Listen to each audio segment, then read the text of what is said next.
Nero, എനിക്കും നിനക്കും powers തന്ന ഒരേ സൂര്യനാണ്. ട്രൂ. പക്ഷേ ഞാനിന്ന് ഡാർക്ക് ഷെയ്ഡിലായിരുന്നു. ഇനി നമ്മളിൽ ഒരാൾ മാത്രം മതി. നമുക്കൊന്നുകൂടി ചെയ്യാം. നിനക്കേ കുറച്ചുകൂടെ ദേഷ്യം വേണം. ഒരു ഫോഴ്സിൽ വന്നിട്ട് ഒന്ന് ആഞ്ഞു ചാടണം. ഓക്കെ ഓക്കെ, മനസ്സിലായ? ആക്ഷൻ.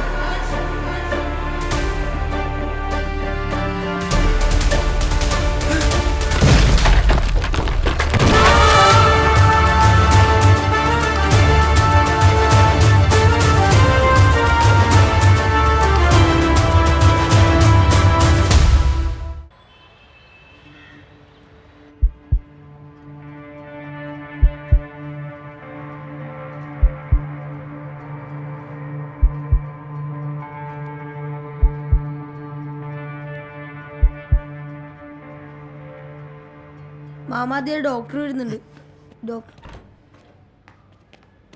ആള് സ്റ്റേബിളാണ്. വലത്തെ കൈ ഡിസ്ലൊക്കേറ്റഡ് ആയിട്ടുണ്ട്. കൈപ്പത്തിയുടെ ഇവിടെ ചെറിയൊരു പൊട്ടലും ഉണ്ട്. ഈ ഡിസ്ലൊക്കേഷൻ നമുക്ക് ശരിയാക്കാം, പിടിച്ചിട്ടാൽ മതി. പക്ഷേ ഈ കൈപ്പത്തിയുടെ ഇവിടെ ചെറിയൊരു മൈനർ സർജറി വേണ്ടി വരും. സർജറി വേണമെന്നോ? ഫിംഗർ ജോയിൻ്റെ ഇവിടെ ചെറിയൊരു വയറിടണം, അത്രേ ഉള്ളൂ. ചെറിയ കുട്ടിയല്ലേ, എന്നാലേ പ്രോപ്പറായി ഫ്രാക്ചർ ശരിയാവുള്ളൂ. കൃഷ്ണൻ വയറല്ലേ doctor? Yes, K wire. Minor surgery അല്ലേ? അതെ. അപ്പോ ഇന്ന് വൈകുന്നേരം തന്നെ പോകാൻ പറ്റുമല്ലോ. പിന്നെ മോണിറ്ററിംഗ് ഒക്കെ വീട്ടിൽ ചെയ്താൽ മതിയല്ലോ. ഓക്കെ, അത് മതി. എന്നാ പിന്നെ നിങ്ങൾ ബില്ലടച്ചിട്ട് വരൂ, കൗണ്ടറിൽ പറഞ്ഞാൽ മതി. ഓക്കെ, ശരി. നിനക്കിതൊക്കെ എങ്ങനെ അറിയാം? അതിനാണ് യൂട്യൂബിലെ കിഡ്സ് ഡോക്ടർ ഷോ. യൂട്യൂബ് ഒന്നും അധികം കാണരുത്, കുട്ടികളെ വഴിയേറ്റിക്കും. അത് മാമങ്ങാടത്തോണ്ടല്ലേ? നമ്മുടെ പാലരും ജോസഫിന്റെ മുകളിലേ അവളിങ്ങനെ ഓരോന്നിട്ടാണ് ചാടിപ്പോയത്. 30,370. എത്ര? എത്രയെന്ന്? 30,370. ഒരു ചെറിയ വയറിന്റെ കഷ്ണത്തിനാ? ഒരു വീട് മൊത്തം വയർ ചെയ്യാൻ ഇത്ര ആവൂലല്ലോ. ചേച്ചിക്ക് മാറിപ്പോയൊന്നുമല്ലല്ലോ. ഹലോ, 30,370. കൂടി വെച്ചേക്കണം.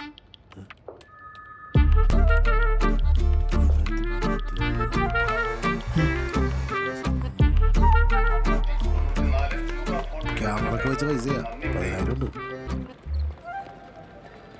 താടാ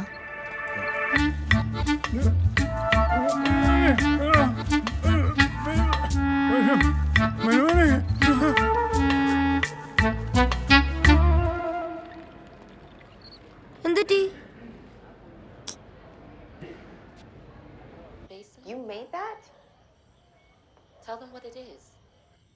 വെറുതെ അല്ല, ഇതൊക്കെ കണ്ടിട്ടാണ് ഇപ്പോഴത്തെ പിള്ളേർക്ക് നമ്മളോട് റെസ്പെക്റ്റ് ഇല്ലാത്തത്. ഒന്നാമത് നേരാവണ്ണം എനിക്ക് താടി പോലും വന്നിട്ടില്ല, അതൊരു മേജർ ഇഷ്യൂ ആണ്. നിനക്കിപ്പോൾ അതാണ് ഇമ്പോർട്ടൻറ്റ്. എന്നാൽ ഞാൻ അവിടുന്ന് കുറച്ച് കരടിനെ എടുത്തു തരാം. ഇവിടെ ഓരോരുത്തന്മാർ വയറും കേബിളൊക്കെ അയച്ചിട്ട് വരുമ്പോൾ ആഴ്ച 3-4 കഴിയും. കയ്യിൽ പൈസയും ഇല്ല. നാളെ എന്താ ചെയ്യേണ്ടതെന്ന് പോലും അറിയില്ല. നിനക്ക് വല്ല ഐഡിയ ഉണ്ടാ? അതിനിപ്പോൾ ഞാനെന്ത് ചെയ്യാനാ? അവൻ വേണ്ടേ?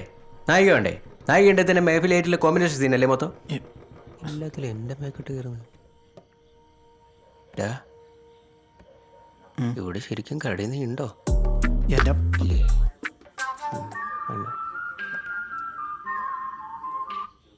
ഹലോ, പ്രിയേഷാണോ? അതെ. കുറെ നേരമായി നിന്റെ നമ്പർ ഞാൻ തപ്പുന്നു. നോക്കിയും കണ്ടു നിന്നാ നിനക്ക് നല്ലത്. ആരാത്? നിങ്ങൾക്ക് നമ്പർ മാറിയതാണോ? മേഫിലിന്റെ വാപ്പ. അയ്യോ സാർ, സോറി സാർ. അത് നിന്റെ സോറിയൊന്നും എനിക്ക് കേൾക്കണ്ട. അല്ല, മേഫിലിന് എന്തെങ്കിലും പറ്റിയാൽ നിന്നെ വെട്ടി തുണ്ടമാക്കി പട്ടയ്ക്കറിഞ്ഞു കൊടുക്കില്ല. അയ്യോ സാർ എന്നെ തെറ്റിദ്ധരിച്ചിരിക്കുകയാണ്. ഇത്ര ദേഷ്യപ്പെടാൻ മാത്രം? അതൊരു ചെറിയ സർജറിന്റെ ഒരു വർഷം പല പല ഡോക്ടർമാരെ കണ്ടിട്ട് അവനുണ്ടായത്. പൊന്നുപോലെ അവനെ ഞങ്ങൾ വളർത്തുന്നത്. ഈ ഒറ്റ ഒരുത്തൻ കാരണം അവന് ഈ സർജറി വേണ്ടി വന്നത്. എന്നിട്ട് ന്യായീകരണം പറയുന്നു. അല്ല സാർ, ഇത് അങ്ങനെ അല്ല സംഭവം. അത് സാറ് ബോംബെയിലായതുകൊണ്ടാണ് കൃത്യമായിട്ട് കാര്യങ്ങൾ മനസ്സിലാവാത്തത്. നേരിട്ട് കാണുമ്പോൾ അവനൊരു കുഴപ്പമില്ല. നമ്മുടെ പഴയ മേഫിൽ തന്നെ. പുറത്തേക്ക് നോക്കണം. എപ്പോ പുറത്താ?